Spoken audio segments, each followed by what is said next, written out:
Halo, apa kabar semuanya?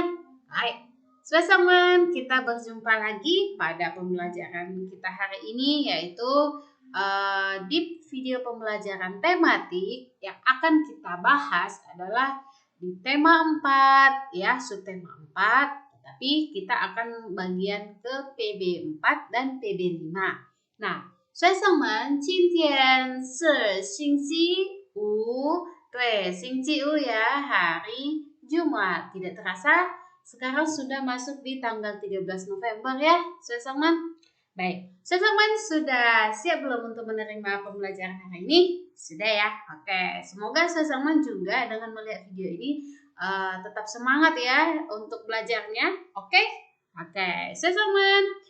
Kita akan mulai dengan membahas muatan bahasa Indonesia, yaitu dengan KD 3.10 dan 4.10. Menuliskan kalimat penyelesaian masalah berdasarkan teks tentang kewajiban dan hak sebagai warga negara. Kita dapat menuliskan kalimat penyelesaian masalah berdasarkan teks tersebut. Kalimat penyelesaian masalah harus ditulis dengan susunan kalimat yang benar, ya. Kemudian selain itu, kalimat harus ditulis dengan bahasa yang santun.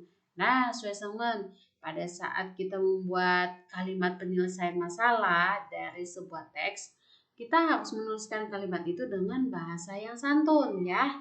Oke, kita lanjut Suesamen. Di sini kita akan membahas ayo berlatih yang ada di Pupena halaman 179 sampai 180. Nah, hana Suesamen, nikan supan Pupenanya, oke? Dan kita bahas bersama-sama. Bacalah teks berikut dengan seksama. Setelah itu, kerjakan soalnya. Nah, Lose akan membacakan terlebih dahulu untuk teksnya ya. Judulnya adalah Lapangan Bola yang Bersih.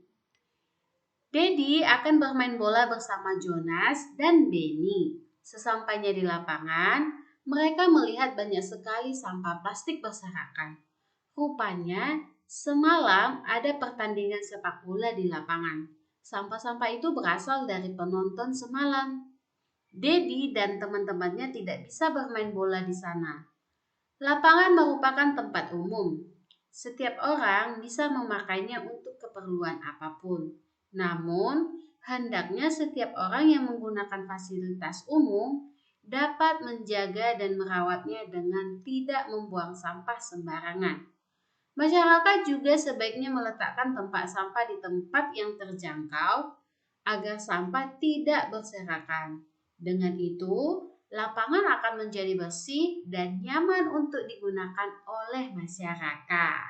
Nah, itu adalah bagian dari teksnya. Sekarang, tuliskan 5 kalimat saran dari teks di atas. Gunakan ejaan yang tepat loh. Oke? Nah, dari teks ini kita akan coba membuat 5 kalimat saran. Kira-kira seperti apa, Suesaman? Nah, berikut 5 kalimat saran dari teks di atas. Yang pertama di sini adalah hendaknya setiap orang menggunakan fasilitas umum, dapat menjaga dan merawatnya dengan baik, dan tidak membuang sampah sembarangan. Itu bagian nomor 1. Yang kedua, masyarakat juga sebaiknya meletakkan tempat sampah di tempat yang terjangkau, agar sampah tidak berserakan. Yang ketiga, sebaiknya Dedi bersama Jonas dan Benny membersihkan sampah yang berserakan di lapangan. Nah, kemudian yang keempat, seharusnya penonton pertandingan sepak bola tidak membuang sampah sembarangan. Bagian yang kelima, jika tidak ada tempat sampah di sekitar, sebaiknya masyarakat menyimpan sampah menemukan tempat sampah ya. Jadi inilah kalimat saran dari teks yang tadi sudah Lause bacakan di sini. Oke, Suesamen, cukup dipahami ya cara menemukan kalimat saran atau membuat kalimat saran dari sebuah teks. Sekarang kita masih di muatan bahasa Indonesia ya, yaitu menuliskan kalimat penyelesaian berdasarkan teks tentang kewajiban dan hak sebagai warga negara. tadi kita sudah belajar tentang kalimat saran. Sekarang kita akan membahas kalimat penyelesaian ya. Kalimat penyelesaian masalah ditulis setelah mencermati permasalahan di dalam teks. Setelah menemukan permasalahannya, barulah kita menyusun pendapat kita yang sesuai dengan penyelesaian masalah tersebut. Pendapat kita itu disusun menjadi kalimat penyelesaian masalah. Nah, jadi di sini untuk menulis kalimat penyelesaian yaitu kita cermati dulu permasalahan yang ada di dalam sebuah teks itu. Nah, setelah kita cermati, barulah kita menyusun pendapat yang sesuai dengan penyelesaian masalah yang terjadi, ya. Kemudian pendapat kita itu akan kita susun menjadi kalimat penyelesaian masalah. Kira-kira seperti itu teman-teman ya. Nah, sekarang kita akan membahas ayat mati yang ada di Bubaina halaman 181 sampai 182. Bacalah teks berikut dengan seksama. Setelah itu, kerjakan soalnya. Nah, teman-teman kita akan membahas sebuah teks ya sebagai berikut. Judulnya adalah Menghargai Perbedaan. Minggu pagi, Dedi mengunjungi rumah Jonas untuk bermain bola bersama teman-temannya. Dedi telah memakai baju dan sepatu olahraga. Begitu juga dengan teman-temannya. Sesampainya di rumah Jonas, ternyata tidak ada orang di sana. Dedi lupa bahwa setiap hari Minggu, Jonas dan keluarganya pergi ke gereja untuk beribadah. Dedi dan teman-temannya tidak kecewa, tetapi tetap menghormatinya.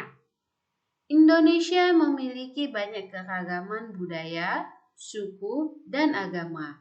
Perbedaan ini harus disikapi dengan bijak.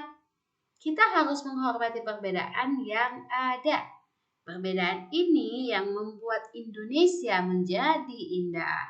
Dengan menghormati perbedaan, kita dapat menjaga kerukunan. Nah, demikian isi teksnya ya, teman-teman. Nah, di sini teman-teman kita disuruh tuliskan 3 kalimat saran dari teks di atas. Nah, tadi sebelum membuat kalimat saran sudah kita bahas di sini tentang cara menuliskan kalimat penyelesaian ya. Sekarang dari teks ini kita akan membuat kalimat saran ya dari sini.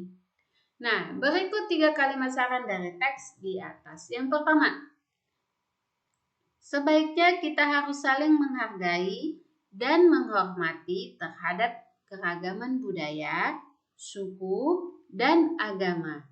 Yang kedua, sebaiknya kita bersikap dengan bijak terhadap perbedaan budaya, suku, dan agama. Jadi kita harus bersikap bijak ya, teman-teman. Kemudian yang ketiga, sebaiknya Dedi dan teman-temannya tidak kecewa terhadap Jonas. Karena Jonas lebih memilih untuk beribadah di hari Minggu daripada bermain sepak bola. Nah, itu teman-teman di bagian ketiga ini ya. Siapapun itu teman kita, mau agama apapun atau itu kita harus tetap menghormati mereka pada saat mereka itu menjalankan ibadah sesuai dengan kepercayaan mereka ya teman-teman. Karena di dalam pelajaran kita ini diajarkan agar kita menghargai setiap perbedaan, baik itu perbedaan dalam budaya, suku, maupun agama. Oke teman-teman, kita lanjut ya. Teman-teman, kita akan membahas muatan PPKN, yaitu dengan KD 3.2 dan 4.2. Tentang kewajiban menggunakan jalan umum. Kewajibannya kira-kira apa, teman-teman? Yang pertama, ikut menjaga kebersihan di jalan umum. Yang kedua, menjaga dan merawat semua fasilitas yang ada di jalan umum. Yang ketiga, mematuhi semua aturan yang ada di jalan umum. Yang keempat, menjaga keamanan dan kenyamanan bersama di jalan umum. Nah, ingat ya, teman-teman, yang 4 poin ini harus kita ingat loh.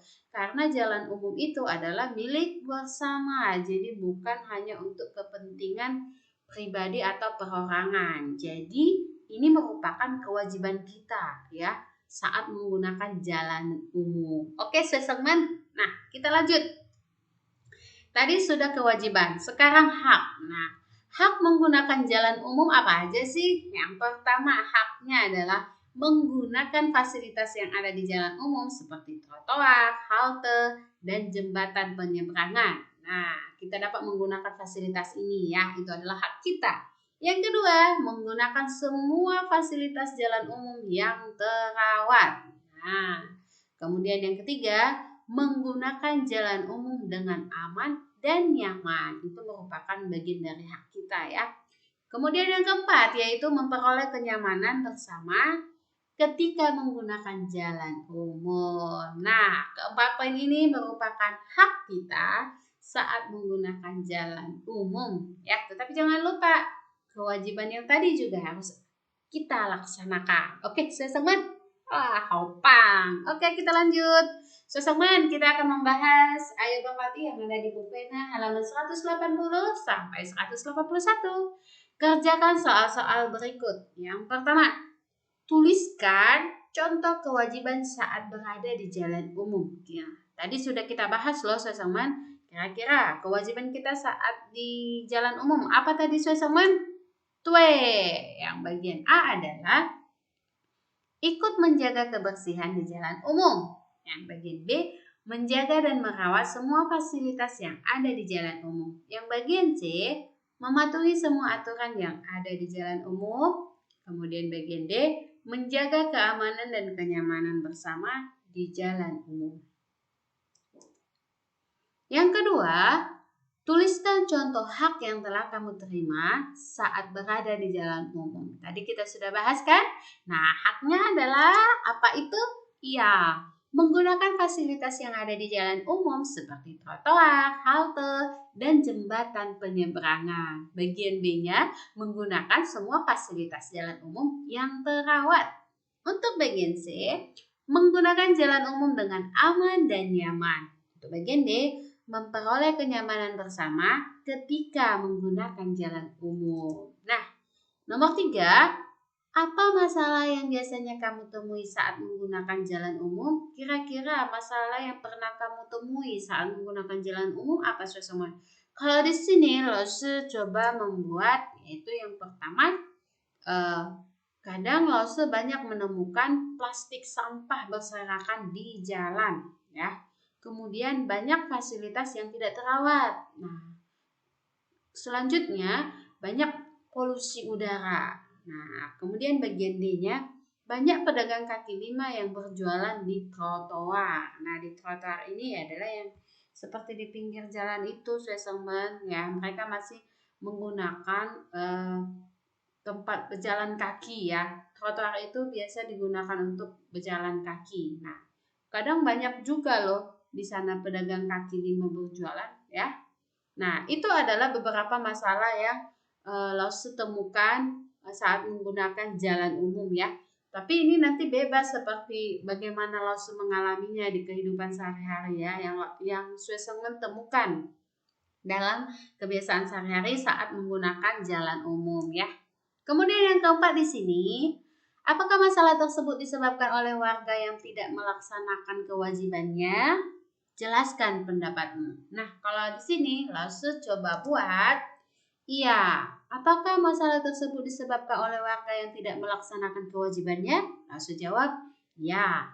Karena apa? Pendapat Lause, karena banyak warga yang tidak melaksanakan kewajibannya karena kurangnya kesadaran akan pentingnya menjaga kebersihan, keamanan, dan kenyamanan bersama di jalan umum. Nah, karena menurut Lause masih banyak ya warga yang masih belum memiliki kesadaran dalam diri sendiri akan pentingnya menjaga kebersihan, keamanan, dan kenyamanan bersama di jalan umum.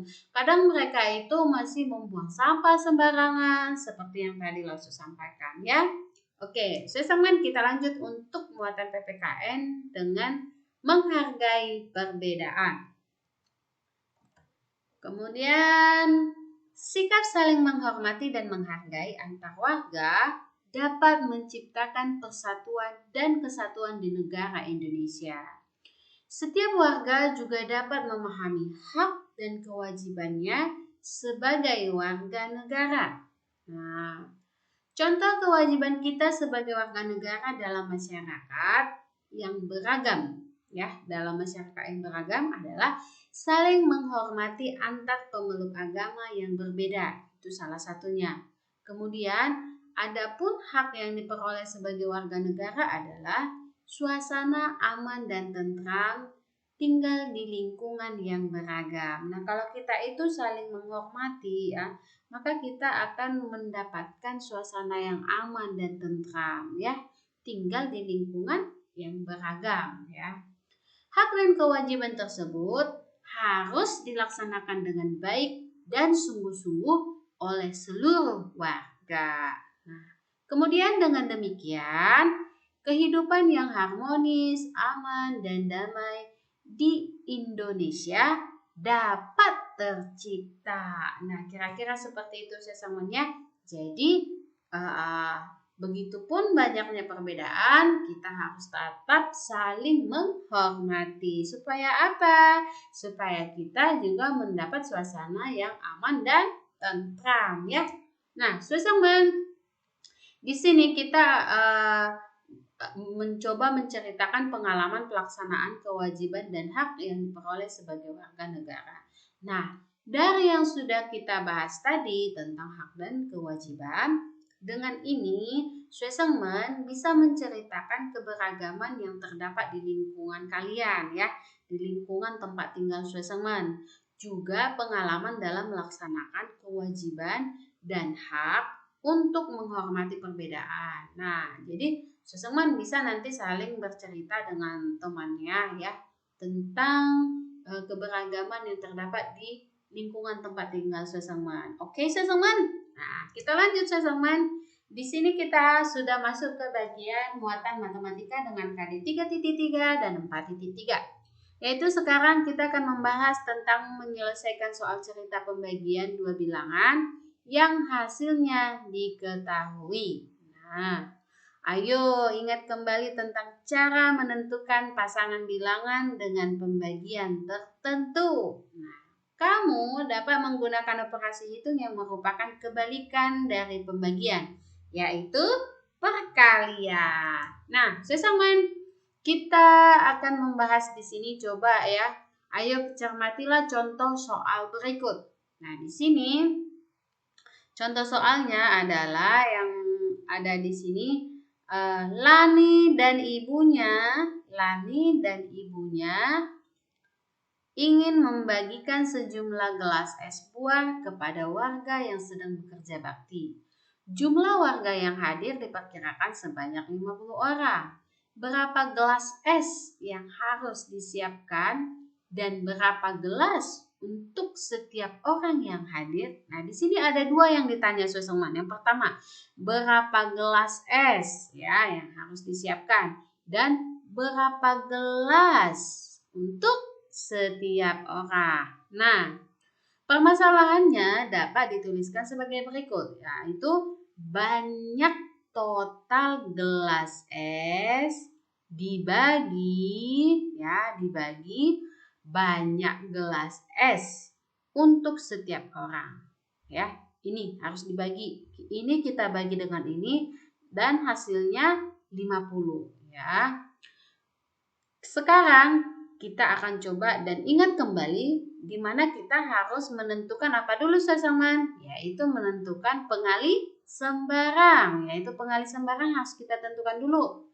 Nah, untuk pengali sembarangnya kita buat di sini 3 ya, 3 gelas. Nah, dapat kita tentukan sebagai berikut. Penyelesaiannya tadi untuk berapa orang di sini diketahui? 50 orang, sama dengan 50 orang. Di sini 50 ya, hasilnya itu 50. Nah, untuk pengali sembarang jangan lupa letakkan di sebelah sini ya, teman-teman. Nah, pengali sembarang kita buat di sini adalah angka berapa? 3. Itu pengali sembarangnya. Jadi, untuk menentukan hasil dari banyak total gelas ini, kira-kira bagaimana, teman-teman? Seperti ini dianya. Nah, 50 ini yang 50 ya, 50 tadi kita sudah bahas di sini, akan kita coba dengan apa tadi di sini Suesawan? Di sini nih, kebalikan dari pembagian yaitu perkalian. Nah, itu tadi. Makanya kita coba di sini. Di sini dia adalah pembagian. Maka untuk menemukan hasilnya kita buat kebalikannya yaitu perkalian. Yaitu 50 kita kalikan dengan nih. Ini yang tadi pengali sembarangnya, kita kalikan dia ke sini. Nah, jadi 50 dikali 3 sama dengan 150. Nah, jadi banyaknya total gelas es yang harus disiapkan adalah 150 gelas. Dan banyaknya es setiap orang adalah berapa? 3 gelas. Paham ya, teman-teman? Oke, kita lanjut. Nah, di sini kita akan membahas yang ayo berlatih di halaman 184 sampai 185. Kerjakan soal berikut. Nah, kita kerjakan dulu soalnya. Yang pertama adalah Pak RT akan membagikan kilogram beras dari pemerintah kepada warga korban tanah longsor yang diperkirakan sebanyak 45 orang. Berapa kilogram beras yang harus disiapkan dan berapa kilogram untuk setiap orang yang hadir? Nah, ada dua yang ditanya. Pertama, berapa kilogram beras yang harus disiapkan? Kemudian, berapa kilogram untuk setiap orang yang hadir? Orang yang hadir itu sebanyak berapa? 45. Nah, permasalahannya dapat ditulis sebagai berikut. Banyaknya total kilogram beras dibagi banyak kilogram beras untuk setiap orang. Sedangkan jumlah yang hadir itu sebanyak 45 orang ya. Korban tanah longsor ini ada 45 orang. Kita akan mengambil pengali sembarang dulu seperti yang tadi. Di sini untuk pengali sembarang, langsung coba buat adalah 5 kg ya, tapi 5. Untuk pengali sembarangnya adalah 5. Sama seperti yang tadi, ini dibagi 5, pengali sembarang kita buat di sebelah sini. Ini adalah yang tadi hasil yang sudah diketahui atau jumlah korban tanah longsor tadi sebanyak 45. Nah, untuk mencari jumlah dari beras yang harus disiapkan, nah kan kita apakan tadi? Ya benar, maka yang 45 ini kita kalikan dengan pengali sembarangnya, yaitu 5. Jadi hasilnya sama dengan 225. Jadi total kilogram beras yang harus disiapkan sebanyak 225. Dan banyaknya beras untuk setiap orang seberapa? Iya, sebanyak 5 kg ya. Nah, teman-teman, kita juga bisa membuat dengan bagan seperti berikut ya. Hasilnya tadi untuk di sini yang tadi untuk jumlah korban yaitu sebanyak 45. Nah, untuk mengetahui yang tadi berapa kilogram jumlah semua beras yang harus disediakan dan berapa kilogram untuk setiap orang, maka kita menentukan pengali sembarang tadi, yaitu ini adalah pengali sembarangnya. Nah, dan ini adalah hasilnya. Ini kalau dikali dengan ini, maka hasilnya 225. Sekarang 225 kita bagi dengan 5, 225 dibagi 5 sama dengan 45. Itu adalah hasil dari 225 dibagi 5. Nah, sekarang yang ini benar tidak? 270 dibagi 6 hasilnya 45. Jadi seperti itu. Jadi teman bisa buat pengali sembarangnya dulu. Kemudian setelah dikalikan nanti teman akan menemukan hasilnya. Dan hasilnya ini kita bagikan dengan pengali sembarang. Maka hasilnya adalah 45. Demikian ya. Cukup dipahami ya teman-teman.